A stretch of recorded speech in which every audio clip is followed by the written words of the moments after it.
తాకట్లో ఉన్న మీ బంగారాన్ని విడిపించి ఆ రోజు ఆన్లైన్ రేటుకి కొంటాం. Sharma gold company. నమస్తే, మీరు చూస్తుంది సుమన్ టీవీ. నేను మీ కీర్తి. నాతో పాటు భారతీ శంకరపీఠ వ్యవస్థాపకులు బ్రహ్మశ్రీ డాక్టర్ తిరుపతి మూర్తి అవధాని గారు ఉన్నారు. నమస్తే గురుగారు. ఓం శ్రీ మహాగణాధిపతయే నమః. గురుగారు, అన్ని దానాల కన్నా అన్నదానం మిన్నా అంటారు. ఏ దానం చేసినా చేయకపోయినా మనిషి జీవితం ఎత్తాక కనీసం జీవితంలో ఒక్కసారైనా సంపూర్ణంగా అన్నదానం చేయాలంటారు. ఆ అన్నదానానికి ఉన్న విలువేంటో ఒకసారి గుర్తు చేసుకుందాం గురుగారు. నేను ఒక శ్లోకం చెప్తా, చాలా చిన్నగా చెప్తా వివరంగా. శ్లోకంలో ఉన్న అర్థం మనకు అర్థం చేసుకోగలిగితే అన్నప్రసాద వితరణలో ఉండేటువంటి గొప్పతనం మనకు తెలిసిపోతుందమ్మా. గజతురగ సహస్రం గోకులం భూరిదానం. మళ్ళీ గజతురగ సహస్రం గోకులం భూరిదానం కనకరజిత పాత్రం మేదినీ సాగరాంతం ఉభయకుల పవిత్రం కోటి కన్యా ప్రదానం నభవతు సమతుల్యం అన్నదాన సమానః. అంటే గజతురగ సహస్రం, అశ్వాలు అంటే గుర్రాలు, ఏనుగులు, ఇవన్నీ వేల సంఖ్యలో దానం ఇచ్చేస్తుంటారు. గోకులం భూరిదానం, గోకులాలు అంటే ఆవుల్ని వీటిని దానం ఇస్తుంటారు. ఇదంతా కాదు, భూరి అంటే భూమే దానం చేసేస్తారు. సరిపోలేదు, ఇంకా పుణ్యం కావాలి. ఇంకేం చేయాలి? కనకరజిత పాత్రం, వెండి ప్లేట్లు, బంగారు ప్లేట్లు, వెండి వస్తువులు, బంగారపు వస్తువులు. మేదినీ సాగరాంతం, ఒక సముద్రం మొత్తం పరిచేస్తే అన్ని ఉన్నాయి, అంత దానం ఇస్తారు. ఇంకా వాళ్ళకి పుణ్యం సరిపోలే. ఉభయకుల పవిత్రం, రెండు కులాల్ని, రెండు వంశాల్ని ఉద్ధరింపజేసేటువంటిది కన్యాదానం. కోటి కన్యాదానాలు చేస్తే ఎంత ఫలితం వస్తుంది? దేనికే సరిపోదు. నభవతు సమతుల్యం అన్నదాన సమానః. ఒక మనిషికి కూర్చోబెట్టి కడుపు నుండి అన్నం పెడితే ఈ పైన చెప్పింది ఏది దీని ముందు సరిపోదు. పైన చేసింది ఏది సరిపోదు. దేని వెంత రాదు. అంత ఫలితం ఒక మనిషికి కడుపు నుండి అన్నం పెడితే వస్తుందమ్మా. ఎందువలన వస్తుంది? అందులో గొప్పతనం ఏంటండి? బాగుంది. గజతురగ, మీరు కొన్ని వందల సంఖ్యలో ఏనుగులు, గుర్రాలు దానం ఇచ్చారు. నేనేమనుకుంటాను, నాకు గుర్రాలు దానం ఇచ్చాడు, ఏనుగులు దానం ఇచ్చాడు, వాడికి ఆహారం ఎవడు పెడతాడు? ₹1 కోటి డబ్బులు వాటిని పెంచాలి అంటే నాకు అక్కడ తృప్తి లేదు. గోకులం భూరి దానం, గోకులాలు ఇచ్చేశారు. ఆవులు ఇచ్చారంటే నాకు ఓకే, వాటికి గ్రాసం పెట్టాలి, డబ్బులు. భూమి దానం చేశారు, నాకేంటి, ఇల్లు కట్టుకోవాలి, డబ్బులు. అసంతృప్తి ఎండ్ లేదు, సాటిస్ఫాక్షన్ లేదు గురుగారు. కనకరజిత పాత్రం మేదినీ సాగరాంతం, సాగరం అంతా బంగారం, వెండి ఇచ్చేశారు. ఓకే, అవన్నీ ఇచ్చి అవన్నీ పెట్టుకోవడానికి నాకు ప్లేస్ కావాలి, డబ్బులు. అంటే అన్ని తీసుకున్న ఇంకా ఇంకో దాని మీద ఆశ ఉంది. మరి అంటే అన్ని ముంచేశాం. ఆ సముద్రం నీళ్ళు ఇటు అలలు వస్తున్నాయి, అక్కడ బంగారం లేదే, అక్కడ నీళ్లు కనిపిస్తున్నాయి అంటాం. అంటే అసంతృప్తి. కోటి కన్యా ప్రదానం, ఎక్కడ తృప్తి పడుతున్నారు? మీరు విస్తరేసి చక్కగా అన్నం పెడితే, అమ్మో నాకు వద్దు, నేను తినలేదు, నా వల్ల కాదు, నేను తింత పడిపోవటమే అంటారు చూసారా, అది తృప్తి. ఆ మనిషి ఆ రకంగా కడుపుకి ఎవరైతే అన్నం పెడతారో దాన్ని మించినటువంటి ఫలితం ప్రపంచంలో దేనికి లేదు. విద్యాదానం చేయండి, భూమి దానం చేయండి, ఏ దానమైనా చేయండి, కానీ ఒక మనిషికి కడుపు నుండి అన్నం పెడితే ఆ మనిషి ప్రాణం నిలుస్తుంది. ఆ మనిషి చాలు అనేది కేవలం భోజనం దగ్గరే. అతను కడుపు నిండితే మీరు ఎంత పెడతానండి. అప్పుడు బాబు ఈ గారె మొక్కని తేనెలో ముంచుకొని తింటే ₹100 ఇస్తానండి, తినగలుగుతాడా? అంటే ఆ భోజనం దగ్గర అతనికి ఆ డబ్బులు కూడా సెట్ అవ్వట్లా. 10,000 ఇస్తానయ్యా, ₹1,00,000 ఇచ్చినా తినను, ₹1,00,00,000 ఇచ్చినా ఇంకా అంటే అన్నిట్లలో లేని తృప్తి కేవలం భోజనం దగ్గరకు వచ్చేటప్పటికి ఇక నువ్వు ఏది ఇస్తానా వద్దంటాడు. నాకు తృప్తిగా ఉంది, చాలా ఇక నా వద్దు అని ఎప్పుడైతే అన్నాడో అనంతమైన పుణ్య ఫలితం దానికి వస్తుందమ్మా. ఇంకా ప్రపంచంలో దేనికి కూడా రాదు. అయితే దీన్ని అన్నప్రసాద వితరణ అంటారు. ఎవరికి పెట్టాలి? అది కూడా ఇంపార్టెంట్ కదా గురుగారు. ఎవరికి పెట్టాలి? అన్నదానం అంటే ఏంటి, ఎవరికి చేయాలి? మన వాళ్ళు ఈ గణపతి నవరాత్రులు ఇవన్నీ వచ్చినప్పుడు చివరి రోజు అన్నప్రసాదం చెప్పి రోడ్డు మీద వేసేసి పెట్టేస్తూ ఉంటారు. చాలా తప్పండి. 2, గుళ్ళ దగ్గరికి వెళ్తే నాకు అనిపిస్తూ ఉంటుంది వీళ్ళని దేని పెట్టి కొడితే వీళ్ళకి బుద్ధి వస్తుందా అని చెప్పి. అదేంటంటే ఎట్లా అంటారు, ఇంట్లో అమ్మాయిదో అబ్బాయిదో పుట్టినరోజు అయింది, ఇంట్లో బంధుమిత్రుల్ని నీ అపార్ట్మెంట్లో ఉన్న వాళ్ళందరినీ పిలిచి ఇంట్లో చక్కగా బఫే పెట్టో ఏదో మొత్తానికి కడుపుండా వాళ్ళ ఇంట్లో కూర్చోబెట్టి అన్నం పెట్టావు. గుడి దగ్గరికి వెళ్తే గుడి బయట పడుకునే వాళ్ళు ఉంటారు, వాళ్ళకి నువ్వు శుభ్రంగా చేతులు కడిగి నీళ్ళు ఇచ్చి పక్కన కూర్చోబెట్టి విస్తరాకులు వేసి వడ్డిస్తున్నావా అంటే వాళ్ళు నీకు మనుషులుగా కనిపించట్లా. నిజంగా దేవతలు వాళ్ళ రూపంలో కూర్చుంటారు అక్కడ.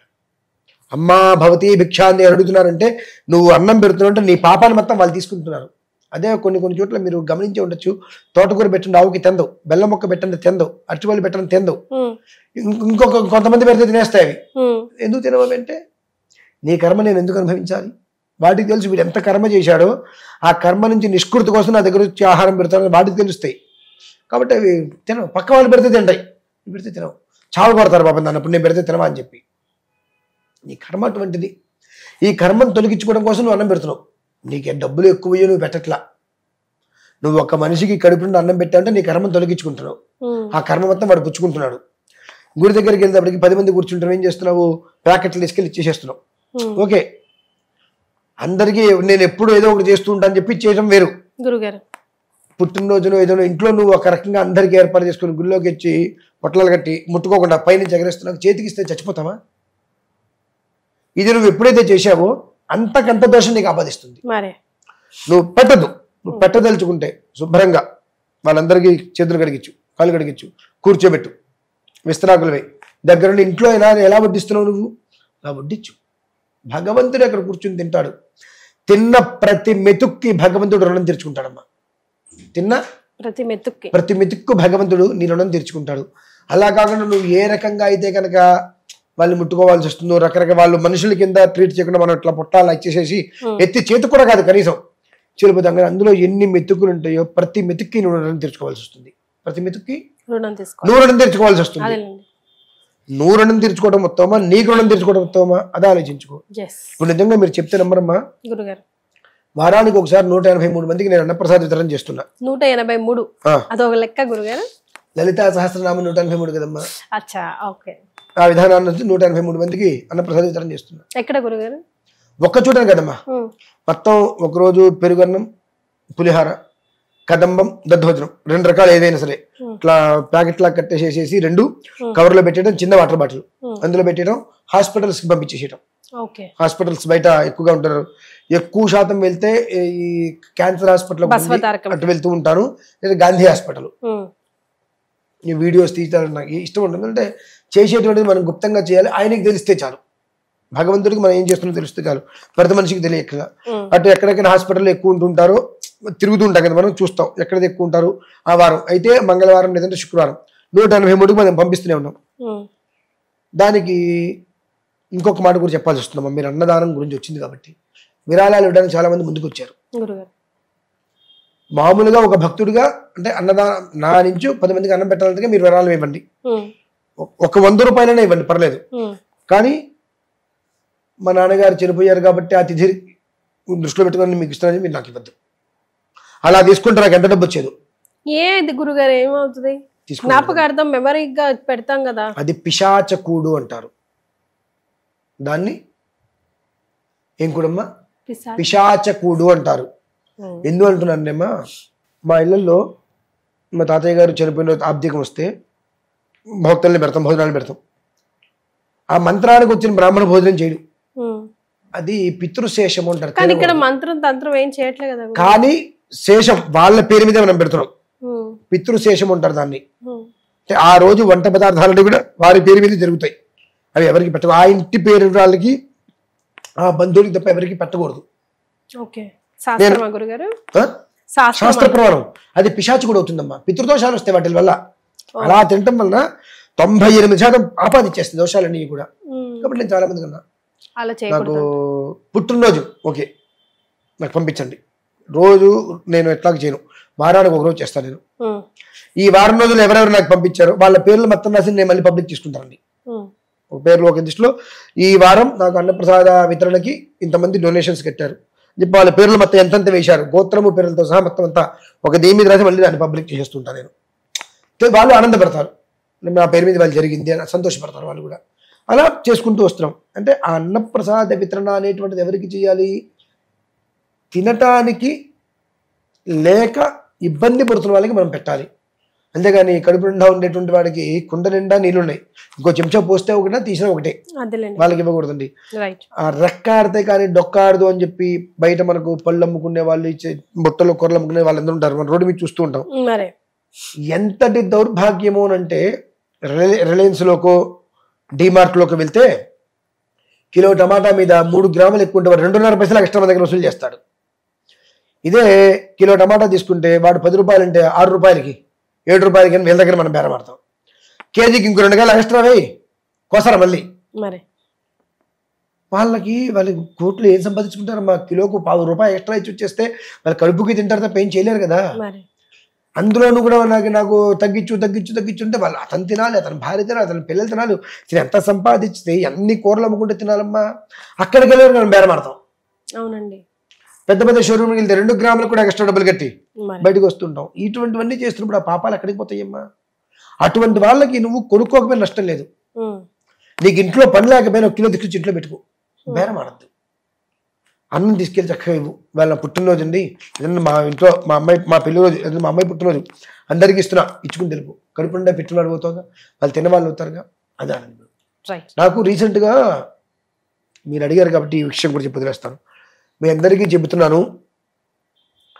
కొంతమంది నేను అన్నప్రసాద వితరణ చేయడానికి వెళ్ళినప్పుడు నా మీద దొమ్మికి వచ్చారు. నువ్వెవడో అసలు ఇక్కడ ఇవ్వడానికి నీకు అవసరం ఏంటి అని. ఏంటి అని అంటే అక్కడ వాళ్ళు ఉన్న హోటల్స్ ఏవైతే ఉన్నాయో ఈ అన్నప్రసాద వితరణ వల్ల వాళ్ళ హోటల్స్ కి వెళ్ళట్లా, రావట్లేదు. ఒక్క 5 నిమిషాలు ఊరుకున్నా తర్వాత ఇప్పుడు అతను చూస్తాడు ఖచ్చితంగా ఈ వీడియో, అందుకని చెప్తున్నా. కొంచెం సీరియస్ అయ్యాను. నువ్వు వ్యాపారం చేస్తున్నావు, ఇక్కడ ఉన్న వాళ్ళందరూ కూడా పేషెంట్ల తాలూకా వచ్చి లోపల ఉండటానికి ఇంకో చోట ఉండటానికి ఆ రూపాయి కూడా లేక చెట్ల కింద పొట్ల కింద ఉంటున్నారు. రాత్రిపూట చెట్ల కింద పడుకుంటున్నారు. ఆ పంపుల దగ్గర స్నానాలు చేసి వచ్చి ఉన్నదాంట్లో అడ్జస్ట్ చేసుకుని ఇక్కడ ఉంటుంటే నువ్వు వాళ్ళకి అన్నం నేను 200కు 300కు అమ్ముతుంటే వాళ్ళు ఎక్కడ తినాలి? ఇంత పెడుతున్నావు, కడుపుకి పట్టాలిగా, అంత పెట్టడానికి ఇంత డబ్బు వసూలు చేస్తున్నావు. వాళ్ళు ఎక్కడ తినగలగాలి? నీ దగ్గర అన్నం తినాలా కొనుక్కొని, లోపల వాళ్ళకి ఏదైనా అవసరమైతే ఖర్చు పెట్టుకోవాలా? ఇటువంటి వాళ్ళని దృష్టిలో ఉంచుకునే కదా మాలాంటి వాళ్ళు వచ్చి ఇవన్నీ పెడుతున్నారు ఇక్కడ. నువ్వు ఎందుకు ఇచ్చేస్తావు? దీని గురించి ఇంకొకసారి వ్యవహారం చేస్తే మాత్రం నేను చెప్పా, ఛానల్ తీసుకొచ్చి వ్యవహారం చేస్తాను, నేను రోడ్డు మీద తీసుకొచ్చి కూర్చోబెడతానని చెప్పానమ్మా. తప్పంటారని అంది. అంటే తనది కూడా వ్యాపారం కదా గురుగారు. నేను ఒప్పుకుంటాను, నేను అతన్ని తప్పు పట్టట్లా, వ్యాపారం చేసుకో. కానీ అక్కడ వచ్చే పరిస్థితి ఏంటి? వాళ్ళు గవర్నమెంట్ హాస్పిటల్స్ దగ్గరికే వస్తున్నారు, డబ్బు లేకే రాబట్టి. అంటే వాళ్ళ దగ్గర కూడా కొనుక్కొని తినే లేని వాళ్ళ పరిస్థితి అక్కడ చాలా మంది ఉంటారు, దయనీయమైన పరిస్థితిలో ఉంటారు నిజంగా.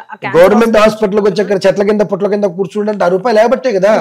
మీరు పెద్ద పెద్ద హాస్పిటల్కి వెళ్ళి అక్కడ పెట్టుకోండి అంటే వాళ్ళు ఏమన్నారు తెలుసా? వాటికి పెద్ద పెద్ద హాస్పిటల్స్ లోపల క్యాంటీన్స్ ఉంటాయిట. పెద్ద పెద్ద హాస్పిటల్స్ దగ్గర లోపల క్యాంటీన్స్ ఉంటాయంటే అక్కడ మాకు కుదరదు అన్నారు. అంటే గవర్నమెంట్ హాస్పిటల్స్ దగ్గర వాళ్ళకి ఏమీ లేక ఏం చేయాలి తెలియక బ్రతుకు చేయడం అంటే ఇక్కడికి వచ్చి కూర్చుంటే వాళ్ళ దగ్గర నువ్వు పోనీ కడుపు నిండా పెట్టేవా? లేదుగా. ఇంత పెడుతున్నావు, కప్పు తీసుకొస్తే కప్పు బోర్లు ఇస్తున్నావు, 60 రూపాయల కప్పు. వాళ్ళకి ఏం సరిపోతుంది అది? అటువంటి వాళ్ళకి నేను తీసుకొచ్చి పెడుతున్నా ఇక్కడ. అది కొంచెం గట్టిగా వారికి ఇవ్వాల్సి వచ్చిన పరిస్థితి వచ్చిందండి. ఇంకొకసారి చెప్తున్నా, ఇటువంటి పరిస్థితి ఎవరైనా వస్తే మాత్రం ఈసారి ఖచ్చితంగా ఛానల్ నుంచి తీసుకొచ్చి నేను వీడియో చేయాల్సి వస్తుంది. ఎందువల్లనంటే మీరు వ్యాపారం చేసుకోండి. ఎలా చేసుకుంటారు? రూపాయికి 1 పావలా మీరు సంపాదించుకోండి. అటువంటి వాళ్ళ దగ్గర కదా సంపాదించుకునేది మీరు. వాళ్ళు అయ్యో లక్ష్మణ అనుకుంటూ అలో లక్ష్మణ అనుకుంటూ ఏడుస్తూ లోపల వాళ్ళకి ఏం చేయాలి తెలియక, వాళ్ళకి ఏం పెట్టాలి తెలియక, వీళ్ళు ఏం తినాలి తెలియక రెక్కాడితే కానీ డొక్కాడదని పరిస్థితి వాళ్ళది. అక్కడికి వచ్చి కూర్చొని ఆ 2 రోజులు 3 రోజులు నీ దగ్గరకు వచ్చి అన్నం తినడానికి మొదలు పెడితే వాళ్ళకి ఏం మిగులుతుంది? గవిక్కిన కావాల్సి వస్తే. అంటే మనం చేసేటువంటి దానివల్ల ఒక మనిషికి కడుపున్న అన్నం దొరికింది అంటే, ఇప్పుడు మీరు ఉన్నారమ్మా, ఒక్క మాట చెప్తాను. నేను చేసే అన్నప్రసాద వితరణలో 100 రూపాయలు మీరు ఇచ్చారు, నేను 10 మందికి తీసుకొచ్చి 10 మంది పెట్టారు. 10 మంది తలా 100 రూపాయలు ఇస్తే నేను 20 మందికి పెట్టాను. 20 మంది అమ్మ నా కడుపున్న అన్నం తిన్నాను. ఆ 2 పొట్లాలతో పాటు చిన్న వాటర్ బాటిల్ కూడా నేను ఇస్తున్నా. తినేసి తాగేసేసి అమ్మాయి ఇప్పుడు కడుపు నిండింది అనుకుంటారు. ఆ ఫలితం ఎవరికి వస్తుందమ్మా? ఇంతమందికి వస్తుందిగా. నువ్వు ఒక్కడివి వెళ్ళి ఒక 20 మందికి పెట్టలేకపోవచ్చు. నువ్వు ఒక 100, నువ్వు ఒక 100, నువ్వు ఒక 100, అలా 10 మంది 10 మందిలో పెట్టడం వల్ల నేను ఒక 15 మంది 20 మందికి పెట్టగలుగుతున్నాను. ఇలా 10 మంది నాకు ఈ వారం రోజులు ఎంతమంది అయితే చేస్తున్నారో వాళ్ళందరితో కలిపి నేను 183 మందికి పెడుతుంటే నాకు ఇచ్చే పుణ్యం భగవంతుడు నాకు ఇస్తున్నాడు. అందరూ ఆ పుణ్యంలో పాల్గొంటున్నారు. అంతకన్నా కావాల్సింది ఉందమ్మా. అన్నప్రసాద వితరణ అంటే దానికి మించింది లేదు అని చెప్పడం కోసం ఇదంతా. ఎస్. సో గురుగారు మంచి పని చేస్తున్నారు. మనం అందరం చేయగలిస్తే అది నిజంగా చాలా మందికి హెల్ప్ఫుల్ అవుతుంది. వాళ్ళకి వ్యాపారంలో కొంచెం డిస్టర్బెన్స్ అవుతుందేమో కాబోలు, కానీ అస్సలు అది కూడా అక్కడికి కూడా వెళ్ళి డబ్బులు వెచ్చించి తినని లేని వాళ్ళ కోసమే కదా. చేసేది. చాలా సంతోషం గురుగారు, ధన్యవాదాలు.